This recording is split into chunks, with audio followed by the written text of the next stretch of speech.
Pour notre délivrance, nous avons besoin de Sabaoth. Nous avons besoin de l'Éternel des armées.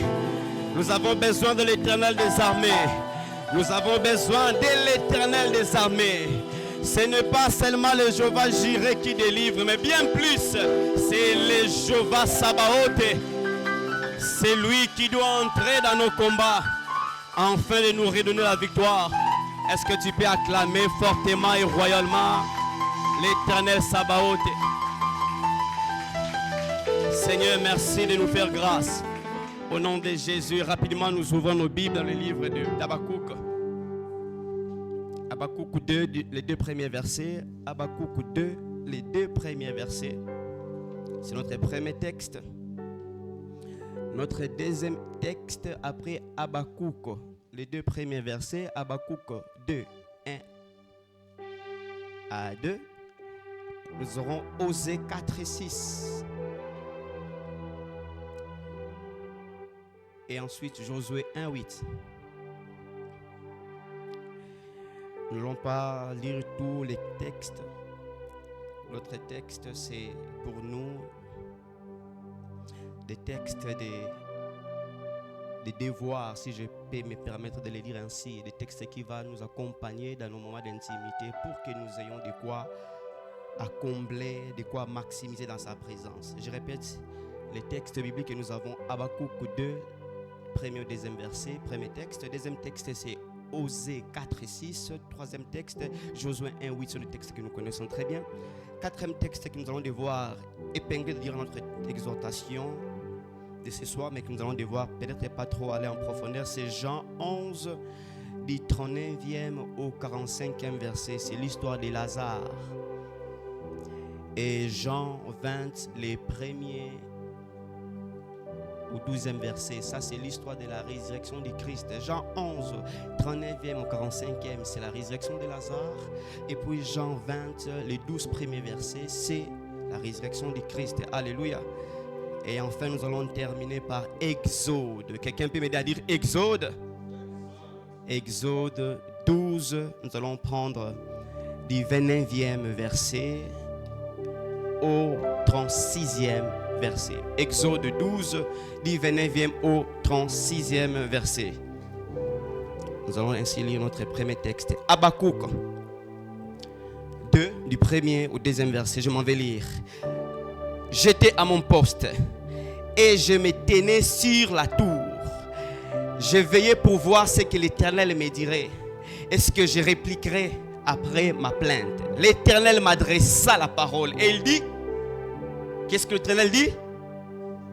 Écris la prophétie, grave-la sur des tables, afin qu'on la lise couramment. J'aimerais te dire une chose. Lorsque le Seigneur te parle, nous pouvons nous rasseoir. Merci beaucoup. Les autres textes, je vais moi-même les lire. Je vais commencer ma petite exhortation de ce soir autour de ces textes. Frère, il est aberrant que tu viennes dans la présence de Dieu sans note, sans de quoi écrire. Attention à la technologie actuelle. Attention au conformisme actuel. Attention à l'évolution du monde. Attention à la technologie. L'Éternel, lorsqu'il donne sa parole à Habakkuk, il dit, écris. Alléluia. Écris. Alléluia. Lorsque l'Éternel parle, il s'attend non pas seulement que tu entendes. Bien plus que cela, il attend ce que tu fasses quoi? Que tu prennes note. Demande à ton ami, est-ce que tu as amené ta bloc-notes? Est-ce que tu as ton bloc-notes? Maintenant, la question qui se pose, lorsque le Seigneur te parlera, où est-ce que tu le noteras? Es-tu ultra scientifique plus que Albert Einstein pour tout mémoriser? Attention à la parole de Dieu. Si nous avons la Bible telle que nous la connaissons aujourd'hui, c'est parce que l'Éternel lui-même, en donnant sa parole, en donnant ses commandements, il a écrit. L'omniscient a pris soin d'écrire. L'omniscient, l'Éternel, le tout-suffisant, celui qui maîtrise toute la science, prend soin de donner sa parole en écrivant. Ce qui veut dire, toi qui viens de la présence de Dieu sans note, tu es donc en danger. Regarde ton ami, dis-lui, tu es en danger. Parce qu'il y a des paroles, au-delà d'écrire, il faut que ça s'accomplisse. Alléluia. C'est ainsi, il est important d'avoir des notes. Écoutez, chaque jour a ses actualités, chaque jour a ses révélations, chaque jour a ses rémas. La Bible dit, vous ne savez pas ce qu'un jour peut enfanter. Alléluia. Ainsi, pour ne pas être victime de ta propre mémoire, je suis médecin, j'aime beaucoup les cerveaux parce que c'est un organe qui se rappelle, c'est un organe de mémoire. Alléluia. Mais attention, c'est un organe de mémoire, mais nous oublions aussi, c'est aussi un organe qui oublie. Ce n'est pas les yeux qui oublient, ce n'est pas le cœur qui oublie, ce n'est pas les pieds qui oublient, ce n'est pas les membres qui oublient, mais c'est encore lui le cerveau. Lui qui mémorise, c'est encore lui qui oublie. Ainsi, attention d'être victime de ta propre mémoire.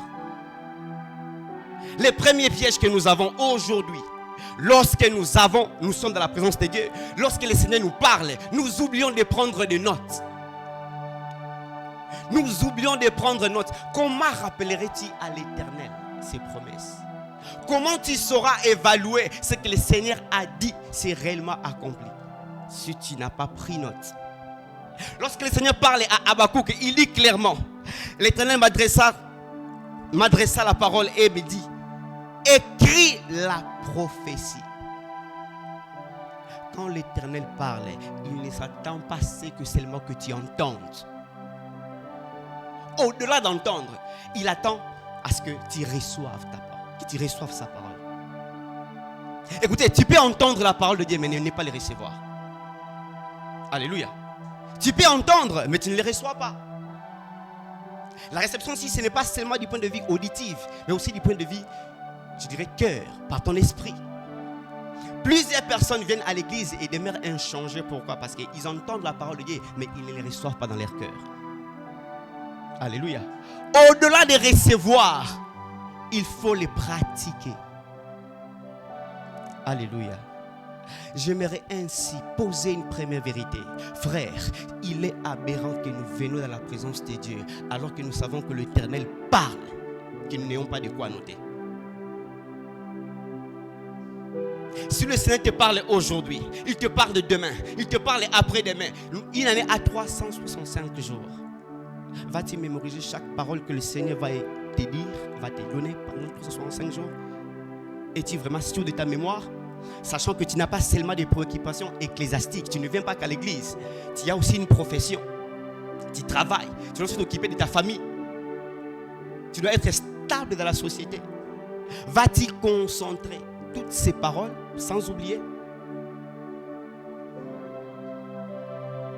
Celui qui veut vivre l'exode doit apprendre à écouter, parce qu'il n'y a pas d'exode sans écoute.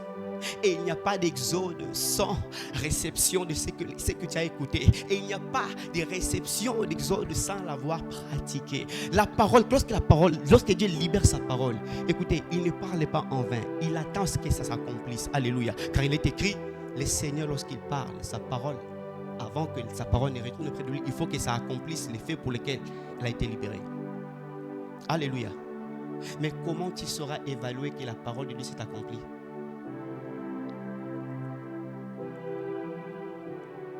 L'exode, ce n'est pas seulement te dire tu seras sauvé, tu seras délié, tu seras libéré, mais aussi te remettre en question. La première des choses, nous devons sortir de ces systèmes où nous venons à la présence de Dieu. Nous savons qu'il parle, mais nous venons sans note. Sors de ces systèmes-là. Sors de ces systèmes. L'Éternel, quand nous venons tous les jours, l'Éternel parle. Si on pose la question, qu'est-ce que le Seigneur nous a dit hier? Ça sera plus facile pour quelqu'un qui a noté de se rappeler. Mais difficile ou avec beaucoup de tâtonnements si tu n'as pas noté. Aujourd'hui, permettez-moi de le dire, l'Afrique est l'Afrique aujourd'hui. L'Afrique connaît ses réalités aujourd'hui. C'est parce que nous avons connu, permettez-moi, nous avons connu des aïeux, nos ancêtres n'ont pas pu suffisamment documenter leurs expériences avec Dieu. Nous envions les autres races, c'est parce qu'ils ont la culture de noter, de documenter ce qu'ils vivent. le continent africain est ce qu'il est aujourd'hui, c'est par manque de documentation, manque de bibliothèques. Alléluia. Nous tournons sur les mêmes réalités. Des générations passent, même les mêmes réalités reviennent. Pourquoi? Aucune base, aucun fondement, pas de bibliothèque pour se renseigner. Qu'est-ce que nos pères ont vécu? Nous lisons, mais nos expériences ne sont pas documentées. Qu'est-ce que tu laisseras à la génération future si tu ne documentes rien? Comment les enfants sauront que leur père a marché avec Dieu? Leurs pères ont marché avec Dieu. Leurs parents ont servi Dieu. Leurs parents ont vécu des expériences avec Dieu. Comment les sauront-ils sans que tu aies laissé une documentation? Aujourd'hui, nous sommes tous d'accord. Notre vie chrétienne est basée sur la parole de Dieu. C'est parce que c'est documenté. La première vérité aujourd'hui, c'est de sortir de ces systèmes. Si tu t'attends réellement à Dieu, apprends à documenter. Alléluia. Apprends à documenter. Tu ne sais pas lorsque tu passeras face aux réalités, quand tes enfants viendront, ou lorsque toi-même tu seras accablé par des réalités, qu'est-ce que nous prenons? Nous brandissons la parole de Dieu. Quand tu feras face aux réalités, est-ce que tu te rappelleras de ce que le Seigneur t'a dit, ou bien ta mémoire te trahira?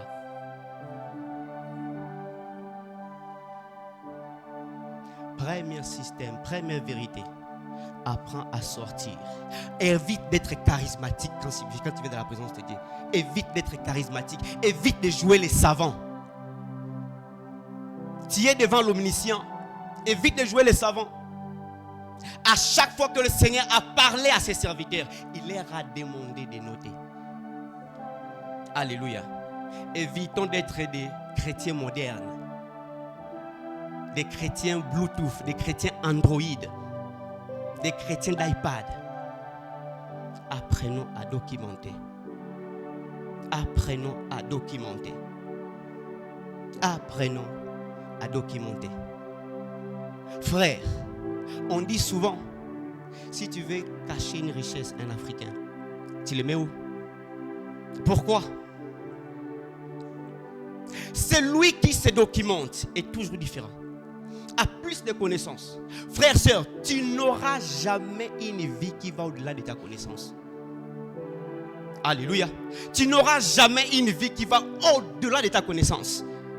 Ta connaissance, c'est quoi? Ce n'est pas les membres, c'est la tête, c'est le cerveau. L'homme n'est pas plus grand que son savoir. Tu n'es pas plus grand que ce que tu sais.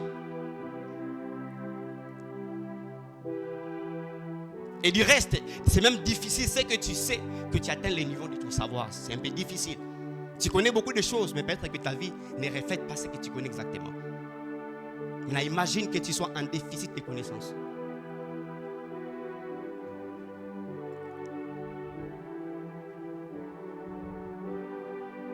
Alléluia. L'exode, c'est aussi, permettez-moi, chez nous au Congo, on dit les tibias. C'est aussi les cerveaux. Frère, les cerveaux, j'aime ce que mon pasteur dit souvent. La foi n'est pas une suicide intellectuel. Apprenons à documenter.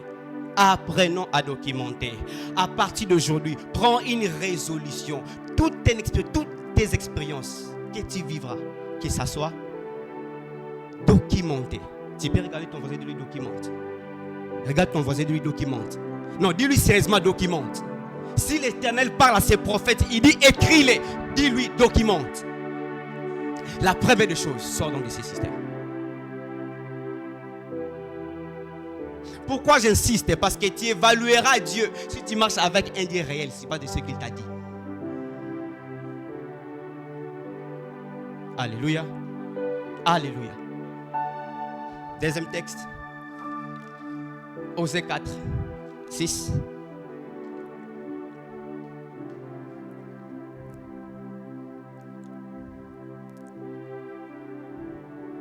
Osée 4 et 6. Osée 4 et 6. L'exode aujourd'hui sera très calme. Très calme. Je ne vais pas vibrer comme notre Père. Mon peuple est détruit parce qu'il lui manque quoi? La connaissance. Frère, tu ne peux jamais expérimenter l'exode sans la connaissance. Tu ne peux jamais sortir sans la connaissance. Et dis-moi, comment tu acquiers la connaissance? Comment acquiers-tu la connaissance? C'est en lisant. Alléluia. Mais comment tu lis si ça n'a pas été documenté? Comment vas-tu lire? Écoutez, ça me fait mal quand je lis ces textes de réaliser que Dieu, lorsqu'il parle de son propre peuple, Dieu assimile l'ignorance de son peuple à la mort. Mon peuple périt et détruit parce qu'il lui manque la connaissance.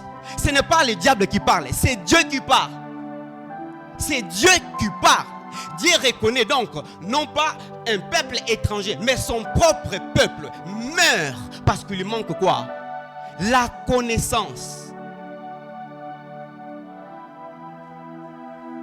Frère, s'il te plaît, les erreurs qu'ont commis nos aïeux, en documentant peu ou pas, ne les refais pas. Alléluia. Parce que l'ignorance est assimilée à la mort. Mon peuple périt parce qu'il lui manque la connaissance. La connaissance. Et cette connaissance vient par la lecture. Voilà pourquoi j'ai assimilé à Josué 1,8. Il est écrit que ce livre de la loi ne s'éloigne pas, comment? De ta bouche. Que ce livre ne s'éloigne pas de ta bouche. Écoutez, on ne dit pas que ces audios ne s'éloignent pas de ta bouche. On ne dit pas que ces rémas ne s'éloignent pas de ta bouche. On dit que ces livres, ça veut dire c'est tangible. Alléluia. C'est tangible. L'exode, c'est quitter la vie de l'ignorance vers une vie de connaissance.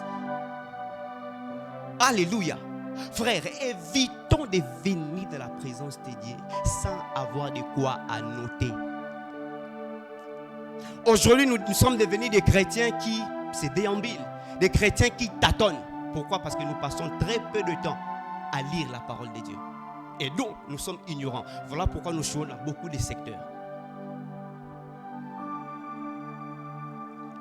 Lève ta main avec moi, dis Seigneur, parle-moi par tes livres, par ta parole.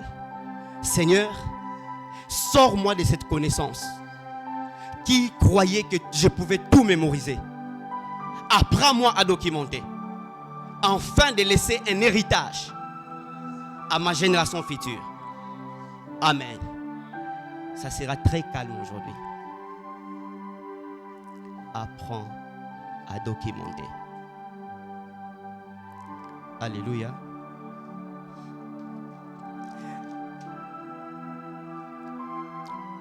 Si je dois donner mon petit sous-thème aujourd'hui, ça sera de la mort à la vie. Nous sommes dans Exode. Il nous faut donc sortir de certains systèmes, de certaines habitudes que nous avions, afin d'entrer vers d'autres mentalités, d'autres habitudes. Et la première forteresse, la première chose que nous devons apprendre à faire, c'est de quitter cette vie, d'être passif devant les révélations. Tu vis une expérience avec Dieu, documente.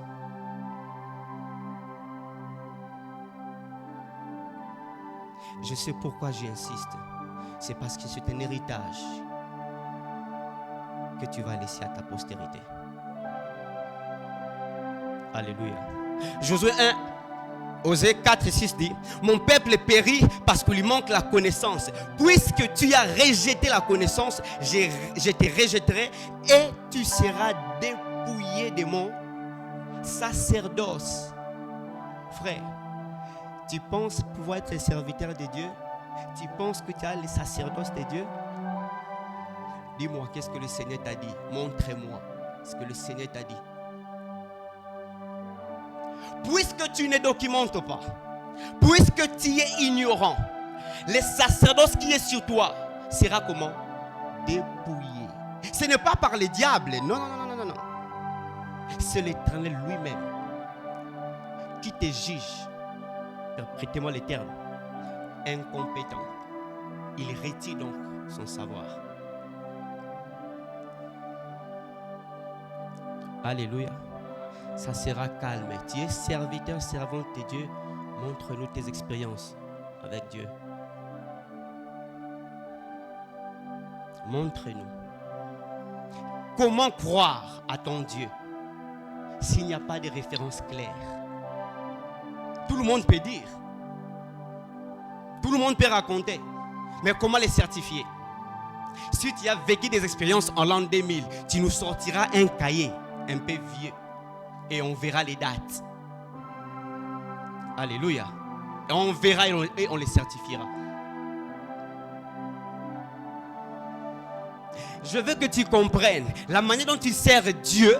Dieu peut retirer sa connaissance, peut retirer ses révélations parce que tu y as de l'ignorance, parce que tu ne documentes pas, parce que tu ne rumines pas sa parole, parce que tu ne dévores pas sa parole.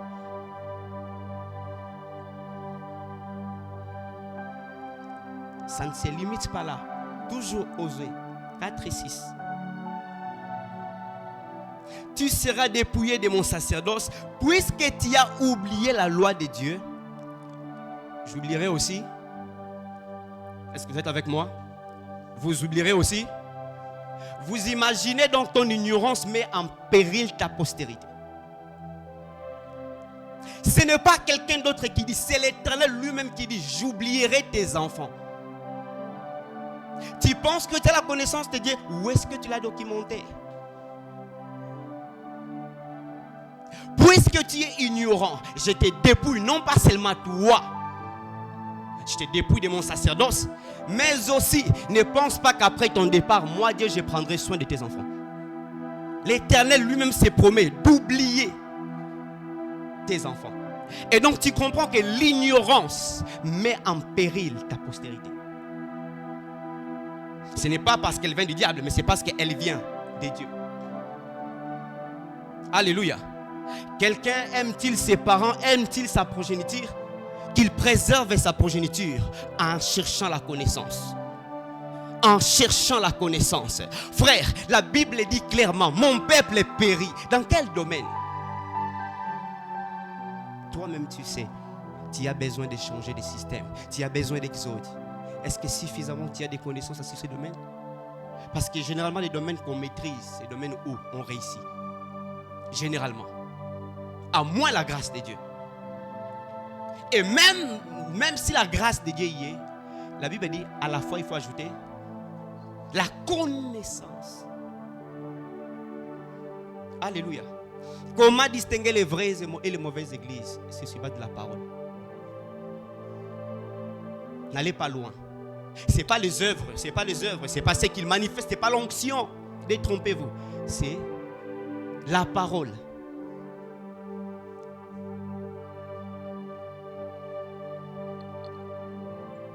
La parole. Les premiers. L'ignorance. Frère, l'ignorance. L'ignorance. Elle met en péril, elle met en danger ta postérité. Aujourd'hui, je répète encore, l'Afrique est ce qu'il est aujourd'hui. Nous tournons en rond. Alors que nos parents ont vécu les mêmes réalités, ont vécu les mêmes histoires. Si nous avions des bases, nous saurions par où prendre ou par où répartir. Mais nous revenons sur les mêmes choses parce que nous n'avons pas les références. Ainsi, nous sommes une postérité comme un peu oubliée. Les autres émergent. Nous revenons sur les mêmes choses. Un peu comme ce que le pasteur a dit hier. Écoutez, durant l'Exode, il y a des prolongations, des prolongements de temps inutiles. Au lieu de faire 400 ans, ils ont fait 430 ans. L'ignorance te retarde. L'ignorance. Ne minimisez jamais les pouvoirs d'ignorance. L'ignorance victimise tout celui qui le retrouve sur son chemin. Et écoutez, évitez d'attribuer l'ignorance à tout ce qui est diabolique. Aujourd'hui, notre exode vient réveiller notre cerveau. Dieu a mis en toi ce cerveau, ce n'est pas pour rien. C'est pas pour rien. Aujourd'hui, les chrétiens ouvrent des ministères parce qu'ils ont échoué dans leur domaine. Ils prennent Dieu comme alibi. Les pasteurs le répètent du haut de la chair. Même si tu y as veillé, quand il faut aller travailler, il faut aller travailler. En aucun cas, vous devez prendre la parole de l'Église comme prétexte de votre ignorance. Et donc, si les saints t'appellent à être un médecin, sois un bon médecin. Si les saints t'appellent à être un bon avocat, sois un bon avocat. Si les saints t'appellent à être un bon économiste, sois un bon économiste. Et tu ne peux pas être bon quand tu ne maîtrises pas. Alléluia. Tu ne peux pas être bon. La Bible dit soyez la tête. Nous le disons tout le moment. Je vais être la tête et non la queue. Mais comment tu es la tête? Comment tu seras la tête? Comment seras-tu la tête? Comment seras-tu la tête? Comment serions-nous la tête? Avec un paquet d'ignorance. Chaque jour engendre ses réalités. Et chaque jour nous devons nous battre pour diminuer les bagages de notre ignorance. Alléluia. Battons-nous tous les jours à diminuer les bagages de notre ignorance. Sur le plan spirituel, sur le plan connaissance ou scientifique, et même sur le plan physique. Sortons de la médiocrité. Sortons de l'ignorance. Parce que non pas seulement elle te retire le sacerdoce, mais aussi elle met en péril ta postérité. Tu veux léguer à ta génération quelque chose? Documente. L'exode, ce n'est pas seulement crier je suis libre, je vais sortir de liens familiaux. Non. Mais aussi, je m'engage à ne plus demeurer ou à ne plus avoir la même connaissance. Je m'engage à approfondir mes connaissances. On dit souvent que l'église de la compassion est fondée sur 4 piliers: amour, puissance, équilibre et sainteté. Et équilibre. Équilibre. Équilibre. Il est aberrant qu'on te pose la question qui tu es, je suis économiste, et quand on te pose des questions sur l'économie, on a besoin d'une expertise liée à l'économie. On se rend compte que ça ne vaut pas la peine de les consulter. C'est aberrant et c'est une honte. Tu étales ton ignorance. Alléluia. Soyons excellents. Regarde ton ami, dis-lui, sois excellent. Regarde-le bien, dis-lui, sois excellent. Frère, à partir d'aujourd'hui, prenons la connaissance au sérieux. Prenons la connaissance au sérieux. Nous avons un Dieu à révéler, l'omniscient. Dans notre travail, on doit savoir, parmi les gens qui maîtrisent, il y a celui-là, il y a ces chrétiens-là. N'est-il pas écrit que Daniel avait un esprit supérieur? Quel genre de chrétiens sommes-nous devenus? Tu es médecin, mais tu es en désactualité. Tu es avocat, mais tu n'as pas de mise à jour.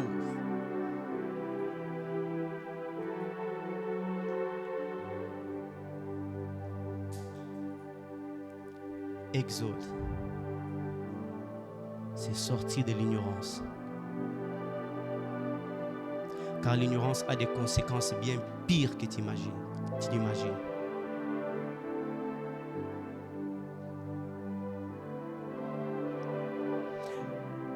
Celui qui veut vivre l'exode doit se remettre en question. Il n'y a pas d'exode sans auto-évaluation. Il n'y a pas d'exode sans renversement du système. Il n'y a pas d'exode sans auto-inspection. Pour que le peuple de quitte, se décide de quitter l'Égypte pour aller vers Canaan, ils se sont remis en question. Par qui? par Moïse. La Bible dit, Moïse devenu grand, refusa d'être appelé fille et fils de la fille de Pharaon. Il avait tous les avantages qu'il fallait, mais il a refusé. Frère, est-ce qu'il t'est déjà arrivé de t'auto-évaluer? Ou bien toi, tu te réveilles et tu t'endors? Toi, tous les jours et jours. Aujourd'hui, c'est quel jour? C'est samedi. Demain, c'est quel jour? Tu connais les nombres de jours, tu connais l'année, tu connais les mois, mais tu ne t'es jamais remis en question.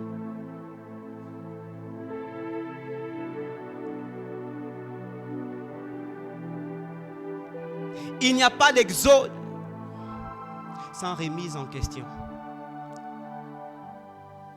Pour que tu décides de vivre l'exode, il faudra que tu manifestes, je dirais, une certaine révolte, que la situation dans laquelle tu te trouves est anormale, qu'il faut que tu passes à un autre niveau. Mais tu ne peux le faire que lorsque tu t'auto-évalues. Église, apprenons à faire une auto-évaluation, même par rapport à ce qu'est notre église. Il ne faut pas seulement venir prier et puis tu pars, alors que tu vois que nous avons besoin d'une croissance numérique. Ça ne te dit absolument rien. Toi, tu viens, tu pries et puis tu pars. Tu viens, tu pries et puis tu pars. L'église aura bientôt une année. Avons-nous évalué notre état? Il n'y a pas d'exode sans une évaluation de la situation. C'est parce que Moïse ne pouvait plus vivre dans la maison de Pharaon. Lorsqu'il voyait son peuple outragé, oppressé, ça bouillonnait. Quoi qu'il était dans les conforts.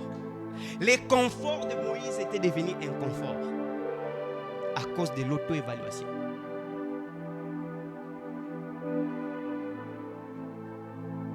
Alléluia. Alléluia. Apprends à t'auto-évaluer dans ton domaine, tant sur les plans spirituels, sentimental ou intellectuel que physique. Il n'y a pas d'exode sans auto-évaluation.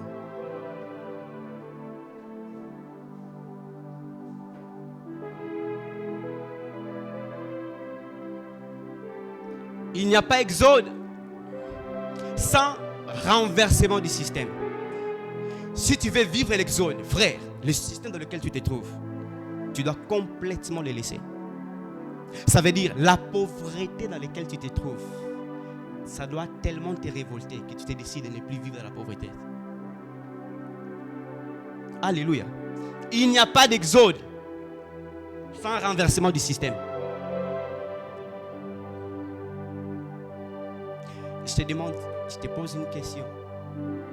Comment est ton système? Te plaît-il dans ton système? Est-ce que tu es à l'aise? Es-tu à l'aise plus que Moïse l'était? Moïse a grandi dans le palais royal. Est-ce que tu es en train de toi de grandir dans le palais royal? Quand tu viens à l'église, tu vois les chaises qui manquent de personnes. Est-ce que ça te révolte ou pas? Ou bien tu es devenu un chrétien, une chrétienne androïde? Moïse ne cherche pas à défendre sa cause. Il cherche à défendre la cause de tout un peuple. Ça ne te dit rien quand tu vas à l'église. Tu n'amènes personne. Alors qu'autour de toi, il y a des personnes que tu connais qui ne connaissent pas Christ. Et tu es à l'aise dans ce système. Il n'y a pas d'exode sans remise en cause du système dans lequel tu te trouves. Alléluia. C'est calme aujourd'hui. Écoutez, pour que Dieu puisse libérer quelqu'un, libérer tout un peuple, il se sert toujours de quelqu'un. Dans l'Ancien Testament, Dieu s'est servi des prophètes. Aujourd'hui, Dieu se sert de toi et moi au travers de Jésus-Christ, au travers du Saint-Esprit.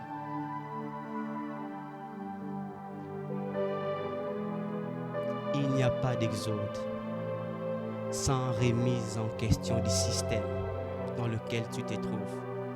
Frère, ne pense pas le système dans lequel tu te trouves, c'est la dernière dimension. Il y a toujours bien plus. Aujourd'hui, nous n'allons pas sauter. On est habitué à ce système de sauter. Aujourd'hui, c'est toi et ta conscience, c'est toi et ton esprit. Pourquoi le Seigneur prendra-t-il peine, soin de te garder en vie? J'ai envie de dire, quel est ton rendement journalier quand le Seigneur te garde en vie tous les jours? Quel est ton rendement? Qu'est-ce que tu apportes au Seigneur? Quel est l'intérêt que le Seigneur trouve en t'accordant le souffle de vie chaque jour? Il y a forcément une raison. Mais c'est laquelle? C'est laquelle?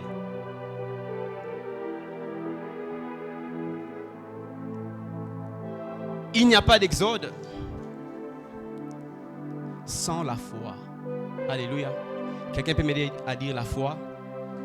La foi. Frère, il n'y a pas d'exode si tu ne crois pas à ce que tu as entendu.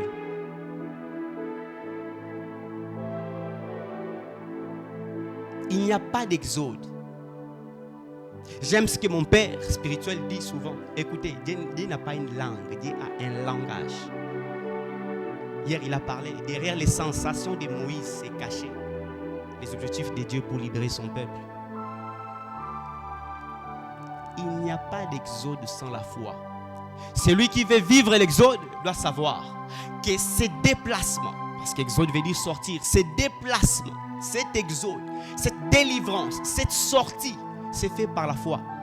Vous savez pourquoi Abraham a été appelé père de la foi? C'est parce qu'il a quitté sa famille vers une destination inconnue. Ainsi donc, Abraham a fait l'exode sans avoir vu les dieux en qui il croyait. Celui qui veut vivre l'exode doit manifester la foi. Et la foi, il n'y a pas de foi sans risque. Alléluia. Il n'y a pas de foi sans risque. Il n'y a pas de foi sans risque. Lorsque Moïse vient parler à Pharaon, le Seigneur m'a demandé de te dire de libérer mon peuple. Vous savez combien de fois Moïse est rentré auprès de Pharaon pour lui demander de libérer le peuple de Dieu? 10 fois.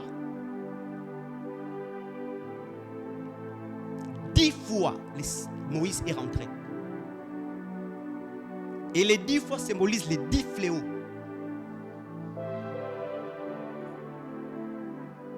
Donc, si tu veux sortir de ton système, sache que tu vas devoir risquer.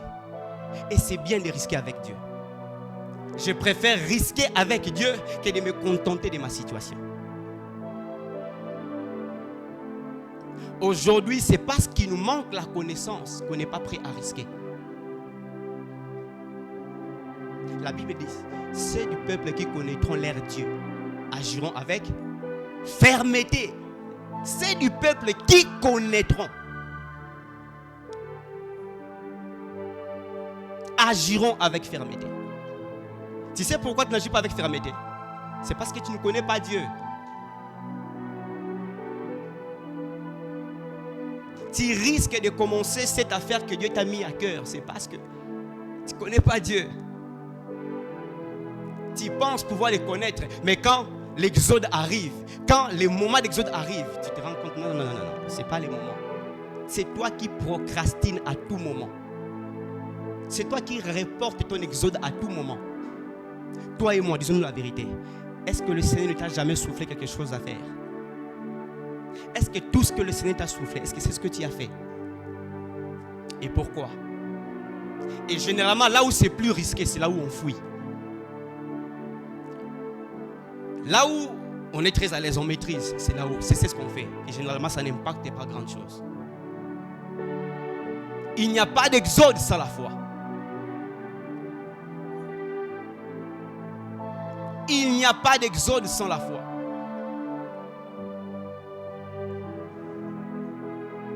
Et la foi, sans risque, n'existe pas.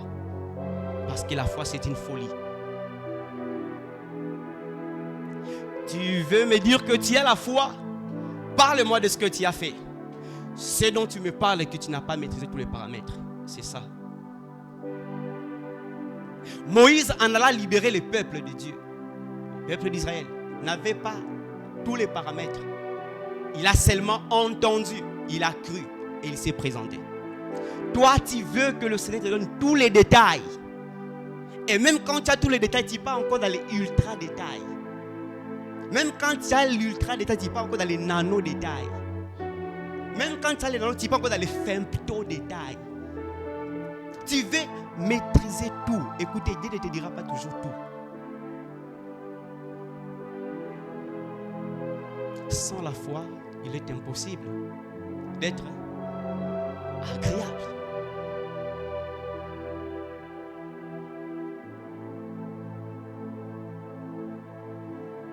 Il n'y a pas d'exode sans la foi. Tu veux savoir l'exode? Tu veux savoir ton exode?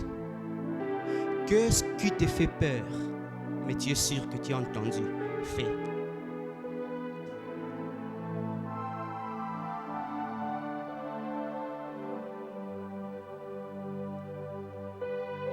Tu veux savoir ton exode. Je ne vais pas dire aujourd'hui tu es libéré de liens familiaux. Non. Tu veux savoir ton exode réel. Qu'est-ce que Dieu t'a dit de faire, mais dont tu hésites et qui te fait peur. C'est là les sectaires de ton exode.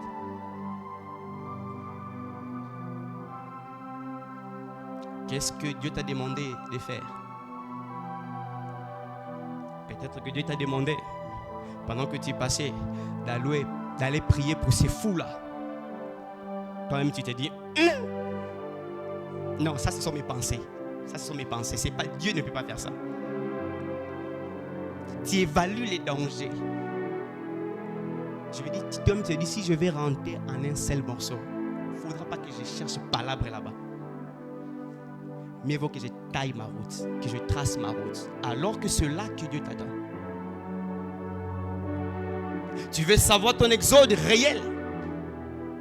Qu'est-ce qui te fait peur, mais dont tu es sûr que Dieu t'a dit de faire? C'est le secteur de ton exode.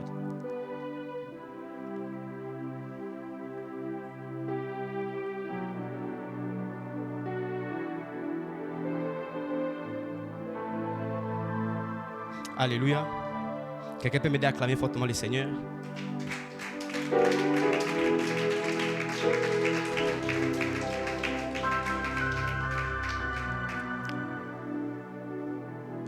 Je vais terminer par une seule parole. Romains 3, 4. Romains 3, 4. Romains 3, 4 et A, s'il faudra que je le précise. Romains 3, 4 et A, il est écrit: loin de là, que Dieu au contraire soit connu pour vrai, et tout homme pour menteur. Cela veut dire quoi? Cela veut dire, lorsque le Seigneur te demande de faire quelque chose, sois sûr, même si ton patron n'est pas d'accord, sache que entre ce que Dieu a dit et entre ce que ton patron a dit, Dieu a toujours raison. Alléluia. Est-ce que le pianiste peut m'aider à changer le rythme?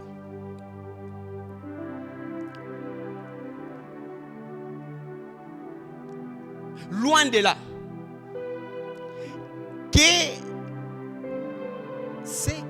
que l'Éternel soit reconnu pour vrai et tout homme pour menteur. Tout homme, lorsque les intérêts de Dieu est en opposition avec les intérêts des hommes, qui ment? L'homme. Quand Dieu me dit, Yannick, lève-toi, va prier pour telle famille, je n'ai pas besoin de réfléchir. Si la réalité me montre une réalité contraire, cela veut dire c'est la réalité qui ment. Tu es malade alors que Dieu t'a dit tu es déjà guéri. Sache que dans ce cas-là, si tu ne crois pas, c'est toi qui mens. Que tout homme soit reconnu pour menteur. Seul Dieu est vrai. Pourquoi nous basons notre vie sur ce que les gouvernements disent? Aujourd'hui, nous sommes trop conscients de l'actualité. Oublions ce que le ciel a dit. La Bible a dit que l'Éternel soit reconnu pour vrai et tout homme pour menteur. Devant une situation, devant une maladie, devant la pauvreté. Écoutez, tu connais l'Éternel, tu connais ce que l'Éternel a dit par rapport à ta vie. Je connais les projets que j'ai formulés pour vous, les projets de bonheur et non de malheur. Quand tu rencontres une réalité qui ne cadre pas avec ce que l'Éternel t'a dit, sache que la réalité est en train de mentir. Quand tu as ton compte en banque, c'est zéro alors que le Seigneur te reconnaît dans l'abondance. Sache que les comptes bancaires mentent. En tout cas, ce que la Bible dit, que tout homme soit reconnu pour menteur. Seul Dieu est vrai. Alors frères, évitons de nous mentir à nous-mêmes. Tu sais, toi et moi, tu sais ce que le Seigneur t'a demandé de dire, de faire, de dire. Mais pourquoi tu ne le fais pas? Pourquoi tu continues à mentir sur toi-même? Il n'y a pas d'exode sans la foi. La foi, c'est prendre des risques. Mieux vaut risquer avec la parole de Dieu que de ne pas risquer. Alléluia. Ces jours-là, les disciples, Pierre, voyant un fantôme, il a risqué. Il a risqué. Frère, qu'on fasse une expérience, qu'on aille un peu à la mer, à la plage là-bas. On s'éloigne un peu du rivage. Ok, on est sûr que quand tu vas descendre là, tu vas complètement couler. Si le Seigneur te demande de le faire, ne réfléchis pas. Do it. Si nous voulons imaginer ce que Pierre a fait, arriver à sortir du bateau, poser les pieds sur la mer, sur ta parole. Si c'est toi l'Éternel, ordonne que je marche. Il a posé les pieds, non pas sur l'eau. Il n'était plus conscient de la réalité. Il était sûr d'une chose, qu'il pose, non pas parce qu'il veut, mais sur base de la parole. Alléluia. Sur base de la parole. Nous vivons une vie qui n'est pas la nôtre. C'est parce que nous oublions, au-delà de manquer la connaissance, nous ne manifestons pas la foi, quand même la connaissance peut être valide. Par rapport à 2026, qu'est-ce que le Seigneur t'a demandé de faire? Qu'est-ce que le Seigneur t'a dit déjà que tu vas devoir expérimenter? Parce que chaque saison qui termine inaugure une autre saison. Qu'est-ce que le Seigneur te demande de faire l'année prochaine? Commence à prendre des dispositions. Commence à chercher les paroles qui corroborent avec ce que le Seigneur t'a demandé de faire.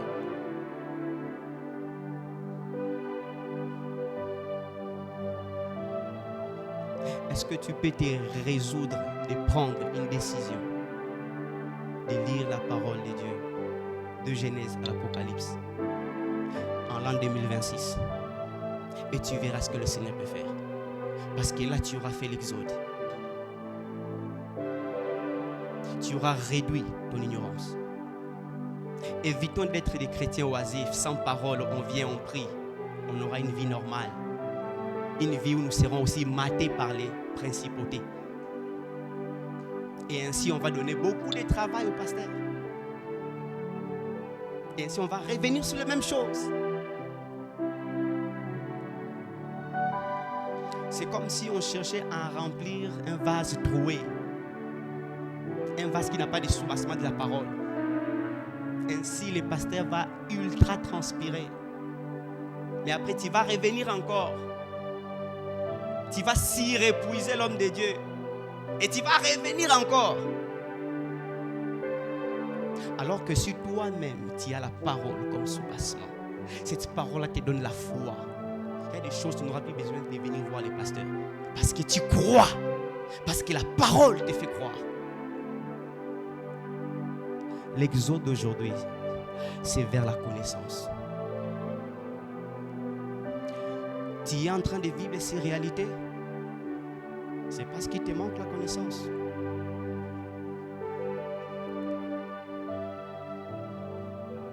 C'est parce qu'il te manque la connaissance. Écoutez, des fois, il y a cette voix-là, que moi j'appelle la voix du diable, qui vient te murmurer une parole contraire à ce que la parole de Dieu t'a dit. Dans le livre de Jean, le diable vient et dit, oh, si tu es le fils de Dieu, jette-toi du haut de cette montagne, du haut de cette falaise. Il ordonnera à ses anges de faire quoi? De te rattraper, de peur que ton pied ne heurte le sol. Mais Christ ne se jette pas. Vous savez pourquoi? Parce que la foi vient de ce qu'on entend. Et ce qu'on entend ne vient pas de la bouche du diable. Même si le diable te donne des paroles bibliques, des versets bibliques, tant que c'est le diable, on ne se jette pas, on ne se lance pas, même si c'est biblique. J'ai envie de choquer quelqu'un en disant toute parole des Écritures n'est pas assimilable à ta vie. Tout ce que tu entends de la Bible n'est pas assimilable à ta vie. Il y a toujours, il est écrit. Le diable, Jésus-Christ ne s'est pas jeté. Vous savez pourquoi? Quand même c'était la parole. C'est parce que la foi, elle vient de ce qu'on entend. Et on ne se limite pas à ce qu'on entend. Ce qu'on entend vient de la parole du Christ. Ainsi, il y a des amis qui te disent non, mais écoutez, prendre de l'alcool, c'est pas grave. Même Christ lui-même, il a transformé d'ailleurs son premier miracle. Il a transformé l'eau en vin. N'est-ce pas dans la Bible? Mais il présentera aussi une parole qui dira tout ce qui est pour vous une occasion de chute, il faut faire quoi? Il faut s'en abstenir. Alléluia. Il faut avoir il est écrit. Le diable connaît la parole. Il te présentera la parole. Mais si devant la parole que le diable te présente, tu es ignorant, tu as l'ignorance, c'est là que tu tombes, pensant que tu es dans la parole de Dieu. Mais tu tombes. Rentrons dans la parole. L'exode de ce soir, c'est la parole, c'est la connaissance.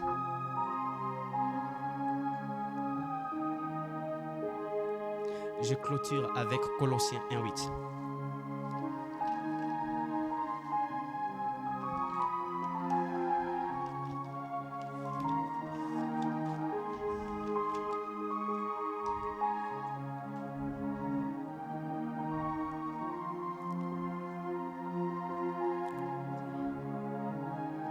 Colossiens 1:8.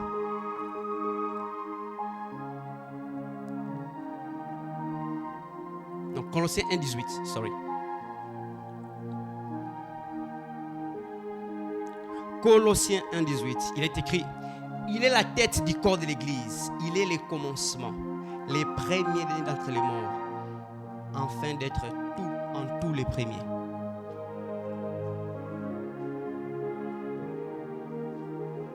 Vous savez pourquoi on l'appelle, pourquoi nous on est le corps de Christ? Pourquoi nous chrétiens nous appelons corps de Christ? C'est parce qu'il est la tête.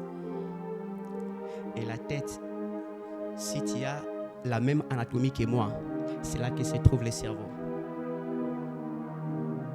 Alléluia.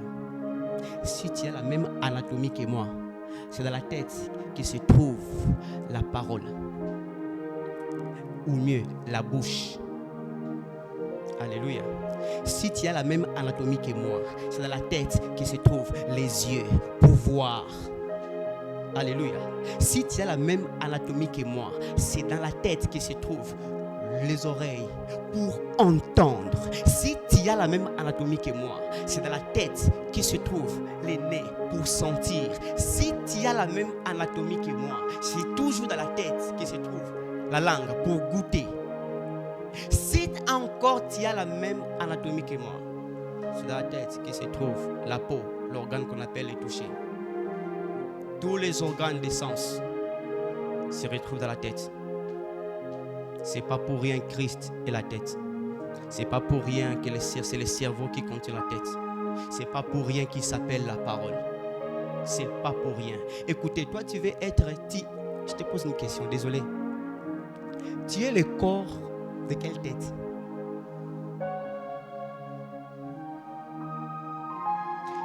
ton corps est greffé à quelle tête?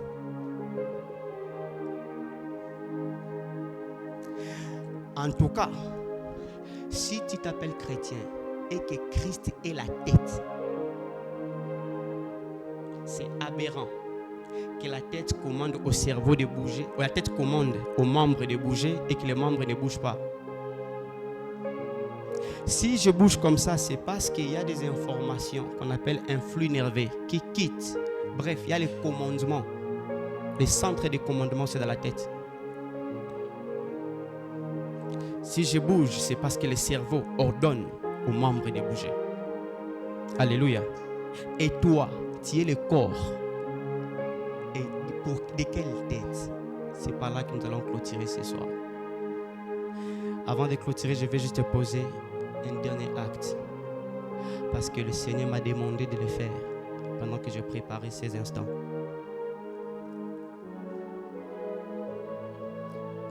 C'est de demander à tout un chacun de savoir qu'est-ce que le Seigneur t'a demandé de faire pour l'an 2026. Sache que ce qu'il t'a demandé de faire, il dit, partout où foulera les plantes de vos pieds, je vous les donne en possession. Tu vas t'élever dans la présence de Dieu.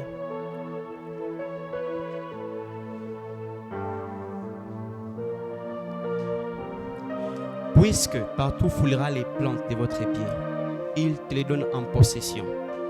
Il te les donne en possession. Je dis bien, il te les donne en possession. Le Seigneur m'a demandé de libérer 3 grâces ce soir. La première grâce, c'est celle de construction.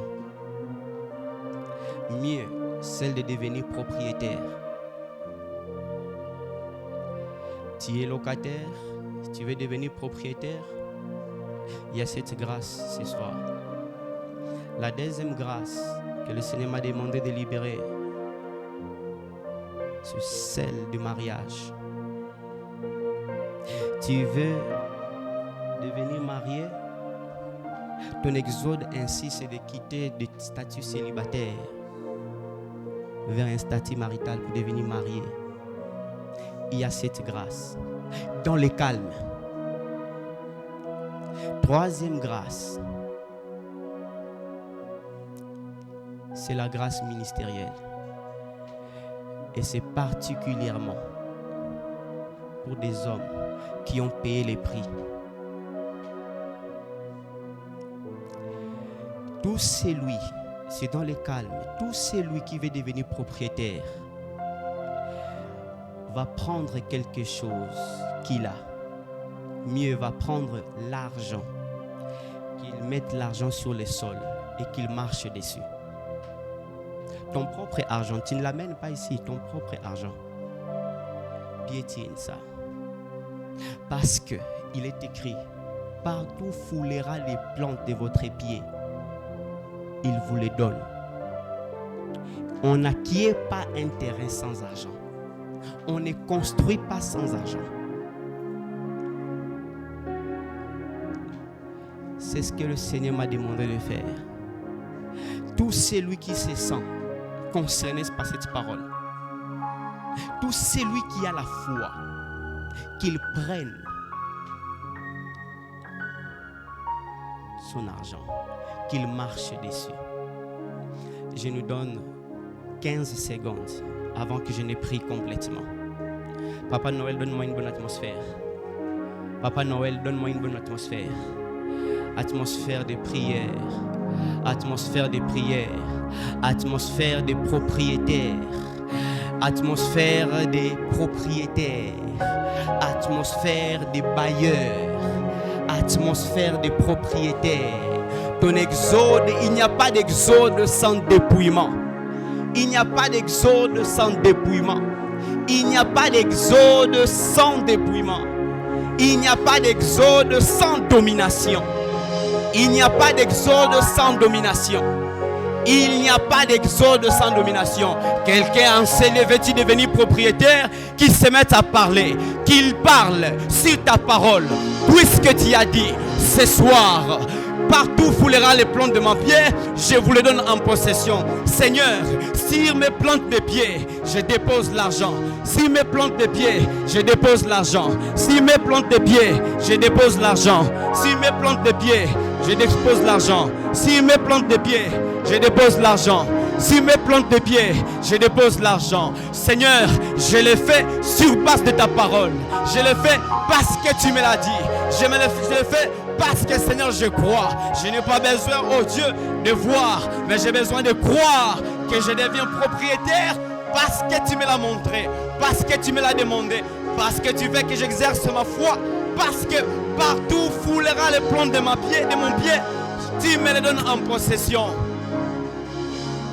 Parle à Dieu, parle à Dieu, parle à Dieu, parle à Dieu, parle à Dieu, parle à Dieu, parle à Dieu, parle à Dieu, parle à Dieu, parle à Dieu, parle à Dieu, parle à Dieu, parle à Dieu.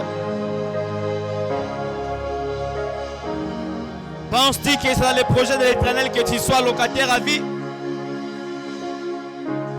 Le Dieu qui t'a appelé, il pense qu'il veut que tu demeures locataire à vie. Ou bien tu ne crois pas que le Seigneur peut le faire. Pose seulement l'acte prophétique. Le reste se débouchera. Le reste se débouchera. C'est sur ta parole. Comme Pierre a marché sur les eaux sur base de la parole.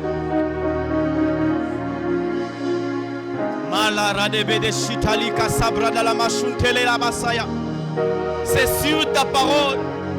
C'est sur ta parole. C'est sur ta parole. C'est sur ta parole. Non pas sur parole des noms, mais c'est sur ta parole.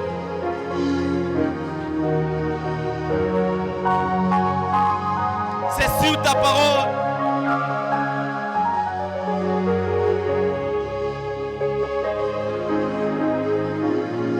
C'est sur ta parole, sur ta parole, sur ta parole. Quelqu'un croit-il à ce que l'Éternel a dit? Quelqu'un croit-il à ce que Dieu a dit? Quelqu'un a-t-il la foi? Quelqu'un est-il prêt à risquer? Es-tu prêt à risquer? Es-tu prêt à risquer avec Dieu? Mieux vaut risquer avec Dieu en posant cet acte. Mieux vaut risquer avec Dieu en posant cet acte. Mieux vaut risquer avec Dieu en posant cet acte.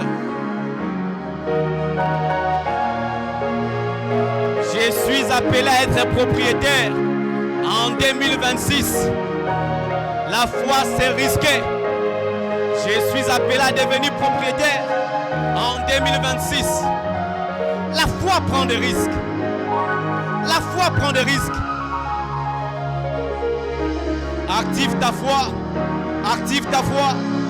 Active ta foi. Active ta foi.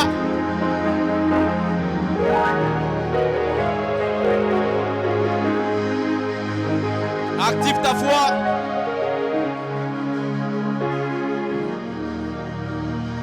J'ai envie de dire la grâce de devenir propriétaire est là ce soir. Ça se passe dans le calme. Juste beaucoup de foi. Juste plus de foi. Lorsqu'on se lance avec Dieu, on ne tient pas compte des paramètres. On ne calcule pas les paramètres à venir. On se lance sur base de sa parole.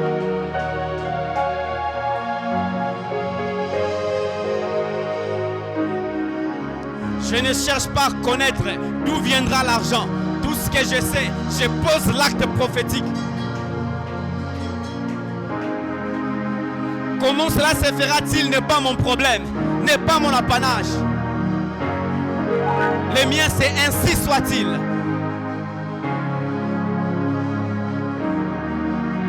L'exode, c'est aussi quitter des locataires en devenant propriétaire. Hier, le pasteur a dit, l'exode t'accorde des nations. Et les nations est un héritage qu'on peut léguer à la postérité. Malare de bébé chita. Veux-tu léguer à ta postérité? J'ai envie de dire, des maisons sur base de la parole de Dieu, c'est maintenant que tu le fais. C'est parce que tu certifieras que cette maison, je l'ai acquis sur base de la parole de Dieu.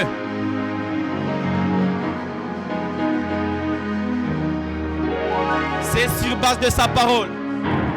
C'est sur base de sa parole. C'est sur base de sa parole. Sur base de sa parole. Sur base de sa parole.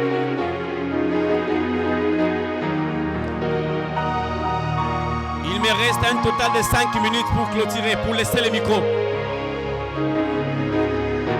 J'ai envie de dire que Dieu veut que tu deviennes propriétaire ce soir. Tout dépend de ta foi. La foi, c'est prendre des risques. Le Seigneur maîtrise les paramètres à venir.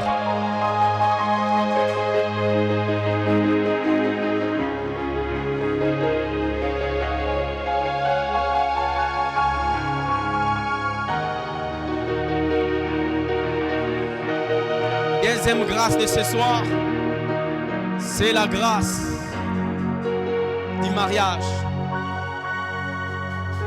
C'est la grâce du mariage. Et j'aimerais être très particulier. Les mariages peuvent te concerner. Tout comme tu peux aussi prier pour les mariages. Tu peux attirer les mariages de ta postérité. Si tu es déjà marié, tu peux marier tes enfants ce soir. Tu peux recommander leur mariage dès ce soir. Tout celui qui veut se marier, si tu te sens personnellement concerné, j'aimerais t'inviter à passer devant. Ainsi, le pasteur va prier pour toi.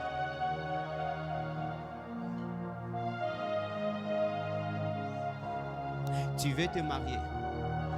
Tu veux te marier. Avance. Tu veux te marier. Avance.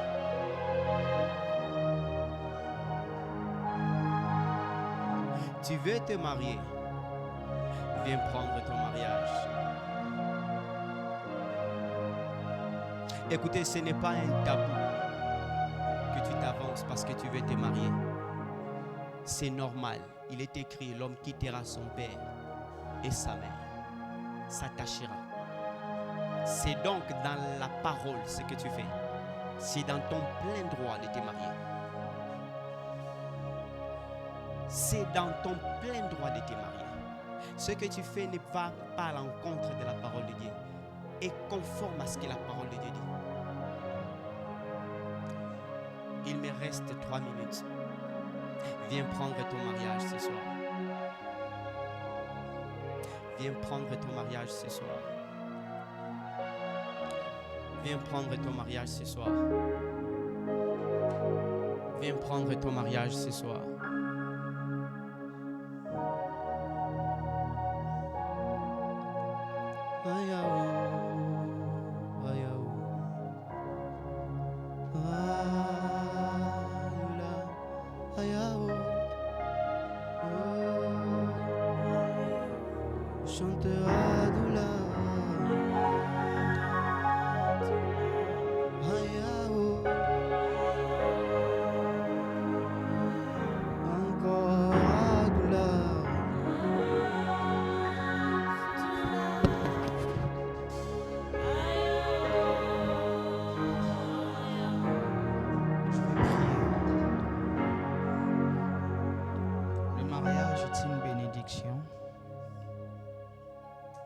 Et la Bible déclare, c'est la bénédiction de l'Éternel qui enrichit et ne s'en fait suivre d'aucun chagrin. Je prie que le Seigneur vous accorde de mariage qui va vous enrichir émotionnellement. Je refuse tout mariage qui devient un poids psychologique. Je refuse tout mariage où tu resteras seulement parce que les hommes savent que tu es marié. Je refuse tout mariage qui sera un torture mental. L'Esprit me demande d'insister là. Je refuse tout mariage qui sera un suicide moral. Je refuse tout mariage qui sera un suicide mental. Je prie Dieu que vous ne vous mariez pas seulement parce que c'est une évidence, c'est déjà arrivé. Mais je prie Dieu que vous vous mariez bien. Je prie le Seigneur qu'il vous accorde des mariages épanouis. Je prie l'Éternel qu'il vous accorde des mariages épanouissants. Je déclare au nom de Jésus qu'aucune personne au milieu de vous va contracter un mariage qui sera le cimetière de sa destinée. Aucune personne ne va contracter un mariage qui va devenir un poids spirituel. Aucune personne au milieu de vous ne va contracter un mariage pour après divorcer. Je maudis l'esprit de divorce. Je maudis l'esprit de divorce. Je prie au nom de Jésus. Pour ceux qui sont déjà dans des relations, que l'Éternel vous accorde les moyens essentiels. Pour ceux qui sont dans aucune relation, que l'Éternel organise les rencontres, que l'Éternel organise des événements qui vont vous rapprocher. Je prie et je déclare au nom de Jésus. Ces jours-là, la Bible déclare, lorsque Éléazar a prié pour trouver une femme pour Isaac, il dit: Éternel, le Dieu de mon maître Abraham, fais-moi rencontrer aujourd'hui ce que mon cœur désire. Je prie Dieu que tu ne vas pas te marier à défaut. Tu auras la femme que ton cœur désire. Tu auras l'homme que ton cœur désire. N'est-il pas écrit: fais de l'Éternel tes délices, il t'accordera ce que ton cœur désire. Tu auras l'homme dont ton esprit désire. Tu auras l'homme dont ton physique désire. Tu auras l'homme dont ton mental désire. Je prie pour un mariage équilibré à tout point de vue. Je prie pour un mariage qui sera un booster de destinée. Je prie pour un mariage qui sera un complément de tes faiblesses. Je prie pour un conjoint qui sera une béquille pour te soutenir dans tes défauts. Et je refuse tout mariage démoniaque. Je refuse tout mariage planifié par l'ennemi pour te nuire. Je refuse tout mariage kamikaze. Au nom de Jésus-Christ, je prie et je déclare que ceci arrive. Je prie et je déclare que ceci s'établit. Je prie et je déclare que ceci est oui et amen. Est-ce qu'on peut acclamer pour la parole du Seigneur? Acclamons, acclamons, acclamons, acclamons. Est-ce qu'on peut bien acclamer? Est-ce qu'on peut acclamer pour la parole qui nous a été annoncée ce soir?